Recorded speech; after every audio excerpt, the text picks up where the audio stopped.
Muy bien, continuando con los temas de razonamiento verbal, vamos a ver un tema muy clásico de este curso, ¿no? Que es eliminación de oraciones, ¿ya?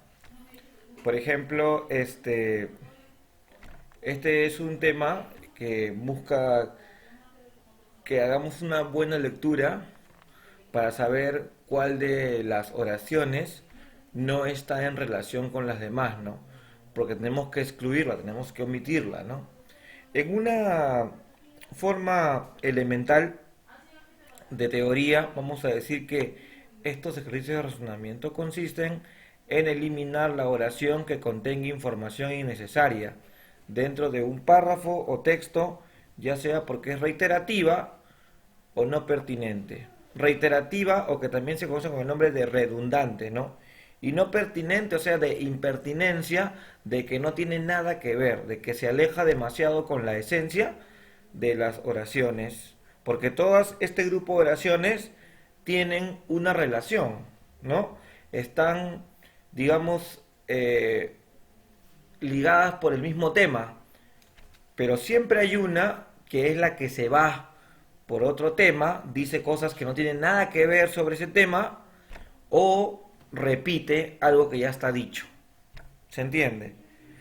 Este es un tema ya que ustedes lo conocen, eso también está en el libro virtual, es un tema que ustedes ya lo conocen de razonamiento verbal, pero vamos un poco a los criterios de evaluación, o sea, la parte teórica, a saber cuándo es que se elimina una oración, por qué motivos podemos eliminarlo, y luego veremos algunos ejemplos. Por ejemplo, criterios de eliminación. Una forma de eliminar es por redundancia. Redundancia significa una repetición, ¿no? Por ejemplo, cuando se repite alguna idea contenida en forma tácita o se expresa en otra, ¿ya? O sea, estamos repitiendo una idea que ya está. Esta reiteración de información se puede producir en forma simple, compuesta o implícita. Vamos a ver lo siguiente. Por ejemplo, por redundancia simple, podemos decir una repetición un tanto obvia, ¿no? Muy obvia. Por ejemplo, acá tenemos un ejercicio. Víctor Lee Carrillo es uno de los grandes filósofos peruanos del siglo XX. Martin Heidegger fue maestro de Víctor Lee Carrillo. En el libro Platón, Hermógenes y el lenguaje, Lee Carrillo presenta un profundo estudio sobre la filosofía del lenguaje. En su obra, el autor pone especial énfasis en la refutación socrática de la teoría convencionalista del lenguaje, tal como la defiende Hermógenes en el diálogo platónico. Víctor Lee Carrillo debe a Martin Heidegger no solo la mejor de su formación filosófica, sino también su interés por los problemas del lenguaje. Bueno, es obvio que la que se elimina, ¿cuál es? A ver, ¿cuál creen que es de las cinco oraciones? Primero, vamos a hallar el tema, ¿no?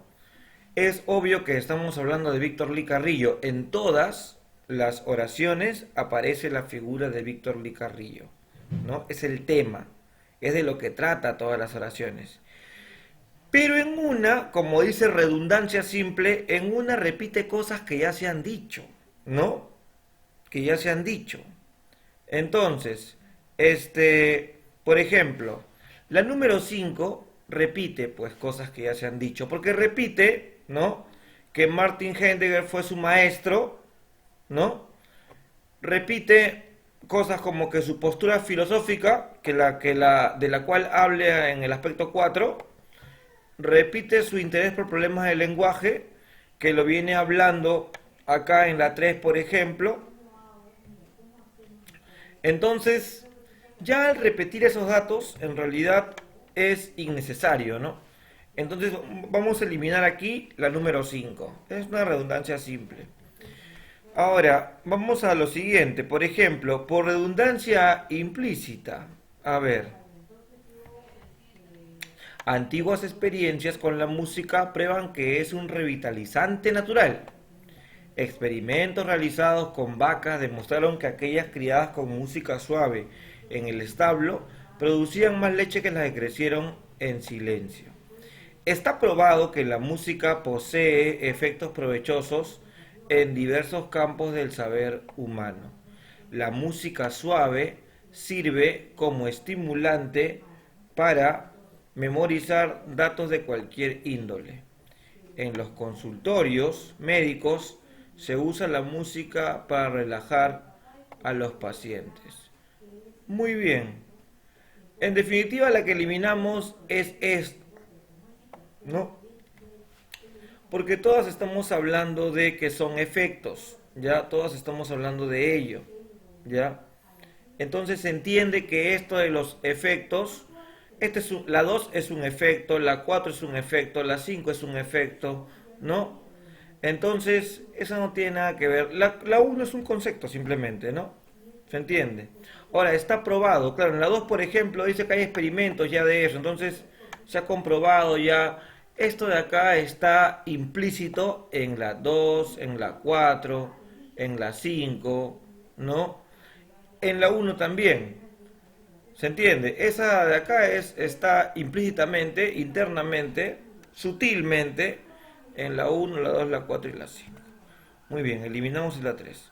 Ahora, por impertinencia, ¿qué es impertinencia? Ya no viene la repetición. La impertinencia quiere decir que se aleja del tema. Por ejemplo, se produce cuando la oración contiene información de poco valor para el tema desarrollado en el texto. Información que no se refiere al tema que desarrolla el texto. Ya, a ver, vamos nuevamente. Información que no se refiere al tema que desarrolla el texto. Se va por otro tema. Pues esa es la más obvia, ¿no? Acá, por ejemplo, dice información que contradice al contenido del texto.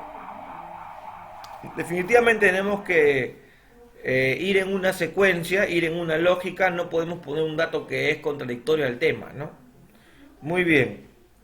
O como en la primera que no explicamos muy bien, información de poco valor para el tema desarrollado en el texto. O sea, de repente ha tocado temas muy importantes, o mejor el tema tiene puntos muy importantes, y de todos esos puntos, uno de los tantos dice una información insignificante, pues, o muy secundaria, o muy relativa, o que no tiene nada, o que es mínima, pues, en comparación a las otras que sí pueden decir información más relevante. ¿Se entiende? Vamos ahora a ver acá dos ejemplos. Perdón, acá hay un ejemplo, acá hay un ejemplo, acá hay un ejemplo. A ver, acá hay un ejemplo de impertinencia. A ver, Federico García Lorca, que es un gran escritor, Federico García Lorca escribió Bodas de Sangre y La Casa de Bernarda Alba, que son quizás sus dramas más desgarradores. En estas obras, el destino y la muerte son desafiados por personajes jóvenes y apasionados. García Lorca tuvo una amistad especial con el pintor Salvador Dalí. La obra de García Lorca es única y lírica, brillante y excepcional. Su obra es asimismo un canto a la libertad, a la igualdad y a la creatividad. Muy bien, ¿el tema cuál es? García Lorca. ¿Y qué habla de García Lorca? ¿Qué nos cuenta? ¿Su biografía? No. Nos cuenta básicamente en todas las oraciones, o en casi todas, nos cuenta básicamente su tendencia literaria, su característica a la hora de realizar sus obras.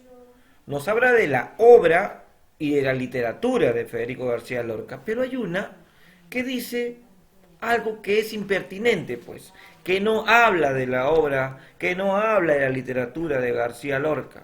¿Cuál es? La de acá, que tuvo una amistad especial con el pintor Salvador Dalí. Eso más bien es un dato biográfico, ¿no? Pero en este momento, hablar de un dato biográfico no nos interesa, pues, porque en definitiva estamos hablando como tema de la literatura de García Lorca, ¿no? Muy bien, continuemos. A ver, identifica la oración que debe ser eliminada. Acá tengo dos ejercicios. Muy bien, a ver. César Vallejo escribió obras dramáticas. César Vallejo escribió obras poéticas. César Vallejo escribió Los Heraldos Negros. César Vallejo escribió obras narrativas. César Vallejo escribió obras ensayísticas. Muy bien, acá hay una que vamos a eliminar porque es una oración implícita, ¿no? Que ya se contiene. Acá, por ejemplo, entra a tallar la mayoría de los géneros literarios, ¿no? Escribió obras dramáticas, escribió obras poéticas, escribió obras narrativas y escribió obras ensayísticas. Pero cuando decimos escribió los heraldos negros está dentro de obras poéticas. ¿Se entiende?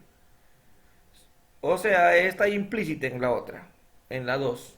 Vamos a eliminar entonces la número 3, que es la de acá. César Vallejo escribió Los Heraldos Negros. Esa es la que no tiene nada que ver. Muy bien, la número 3, o sea, voy a marcar acá la número 3, porque del mismo modo vamos a ir haciendo las tareas que yo he dejado. Los ejercicios son así, ¿no? En esta modalidad. Muy bien, en la número 2, por ejemplo, dice, en el Renacimiento hubo muchas creencias místicas ligadas con la tradición hermética.